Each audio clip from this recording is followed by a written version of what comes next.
Welcome back, ladies and gentlemen. After many years, Curve Thought is finally back. We have returned, we're back into this thing, and we're going to be doing quite a lot of different new things, kind of fun going forward. The podcast is still going to continue, but I'm going to be trying more video. That's going to be the direction that we go with all these politics. You know, you've had your boy just doing gaming for the last 3 years, so time to get back on the horse. And today, we begin by covering the man, the legend, the myth.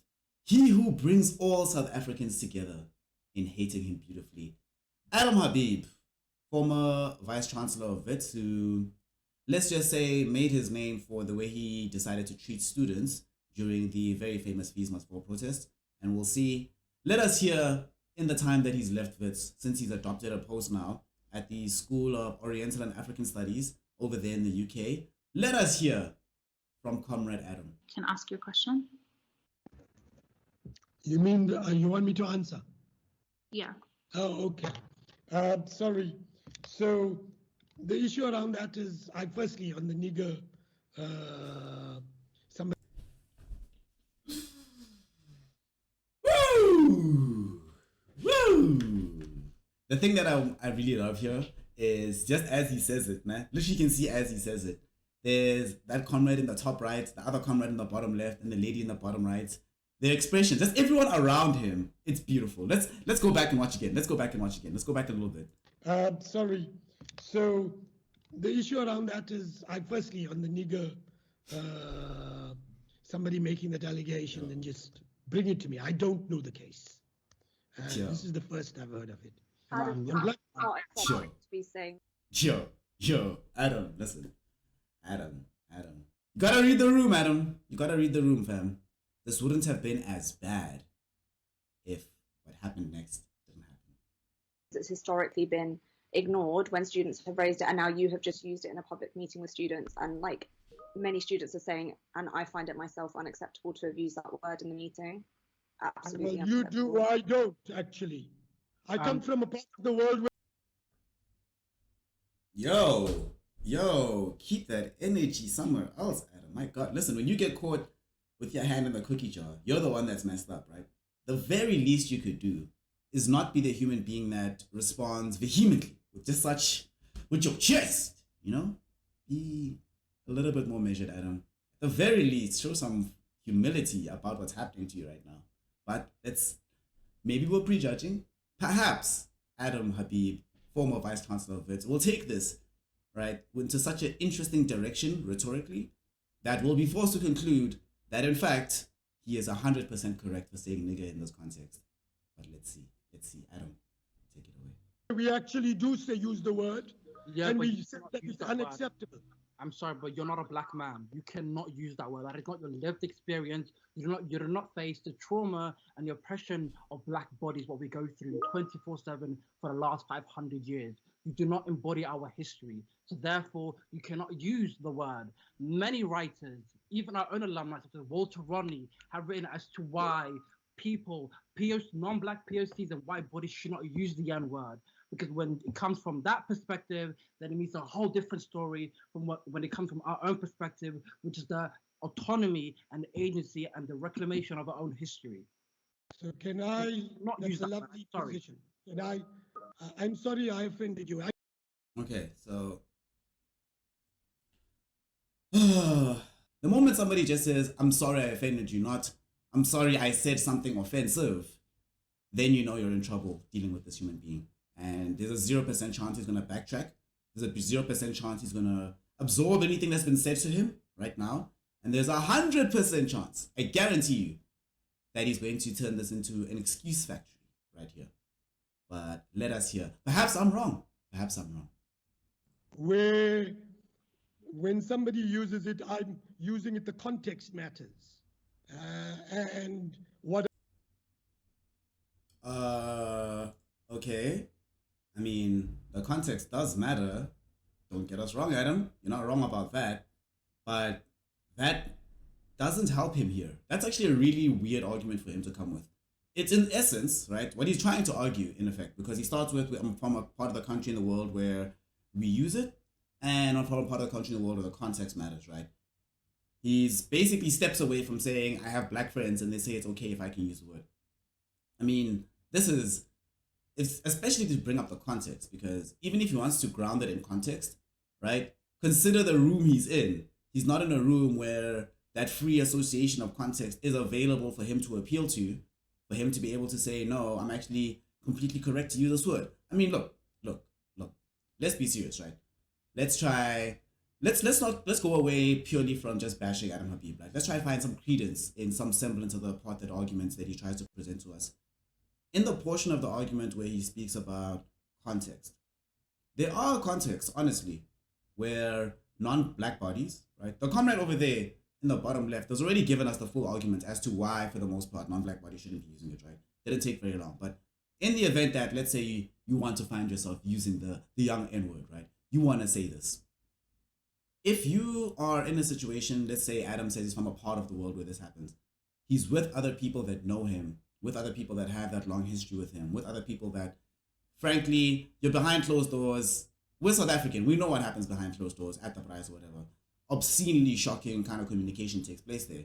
But we also understand that that is a context that is there, localized, private. It's not a... We all understand that all the people generally who communicate in really rough racial ways in private would experience massive censure in public if they were to communicate like that. You know, I've been thinking a lot about the nature of trauma, and in particular why people want to say the N-word so much. And I thought about it in terms of trauma. The way I thought about it was that for the average person who wants to use the N-word but isn't black themselves, they have to ask themselves a basic question. They have to ask themselves, does my desire to use this word, does my desire to just be, to have everything available to me, to not have a portion of the world cordoned off that I can't access, is that more important than the trauma people have gone through?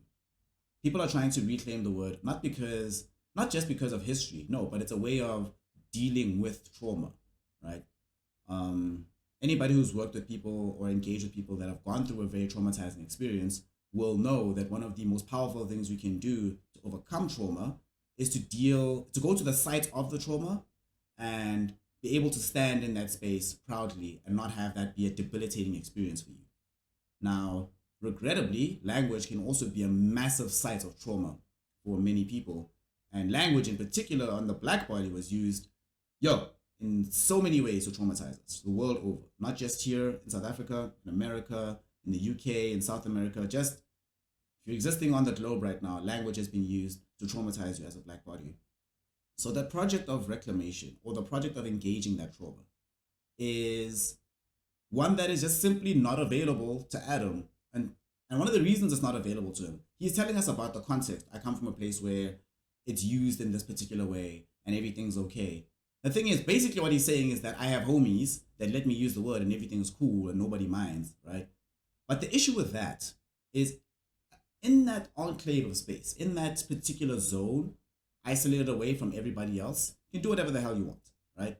Because in that space, it's you and whoever else is in that room. Those are the only people in that space, at the very least. You're only engaging in the histories, traumas, lived experiences of the people in that room at that particular point in time. Of course, those experiences link quite deeply with the experiences of many others, entire societies around them. No person is an island.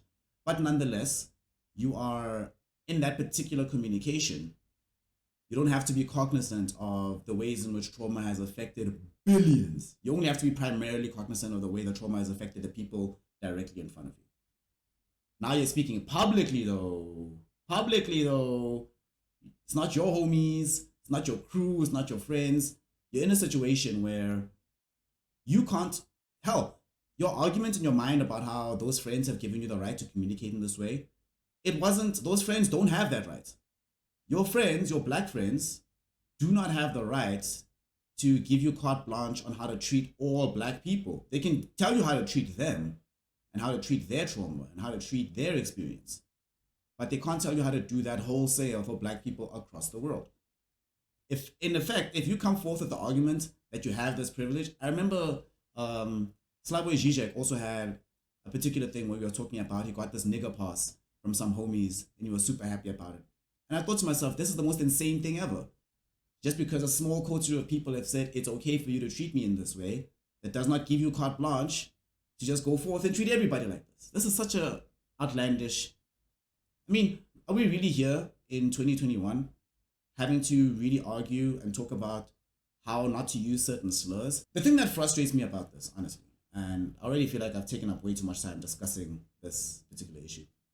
The frustrating aspect of this entire thing is that ultimately it's difficult to make progress as society and difficult to make progress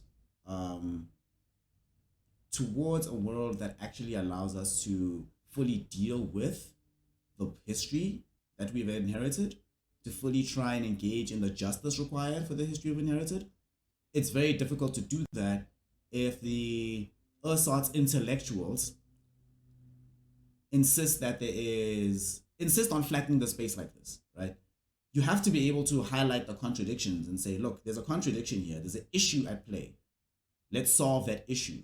It doesn't help to retreat behind, well, I might understand the history of the word nigger and its problems and why I'm an Indian person, I shouldn't say it, but I've got the homies, man. I've got the tracks. What do you want me to do?